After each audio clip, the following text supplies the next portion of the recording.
we're going to take a look at an early 19th century miniature book intended for children, here bound in full leather like we see, Bible with a little bit of ornamentation, gilt ornamentation on the spine.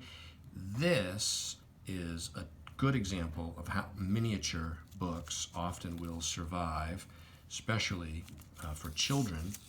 This one here opens to the beginning, so there's no title page or frontis, but we see that it begins with the Old Testament and tiny, tiny, small little woodcut illustration of the earth. And then as we thumb through the thumb Bible, these are known as thumb Bibles, we see woodcut illustrations, and they are folk art in appearance. They're quite basic and primitive, which is a uniquely American art form in this manner here. This type of woodcut is fairly unique to the United States in the first half of the 19th century.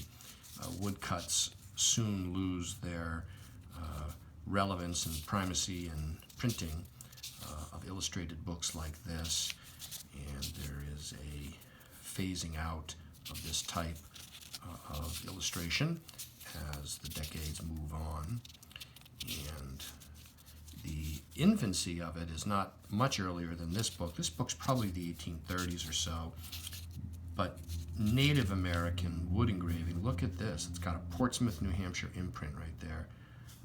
Yeah, very interesting, very scarce. But there really isn't a whole lot of wood engraving in the United States in the 18th century in books, especially not in juvenile books. So it's a very much a production that is unique to this time and era. This location, the United States, like this. See here. And there's the Lord's Prayer. And so we see this front cover here is loose like this because at some point the leather got dried and it cracked. It's still attached, but it's only really held for the most part by the binding cords. But it's acceptable because it's so rare and it's such a charming little item, and it is now available online from me, Brian DeMambro.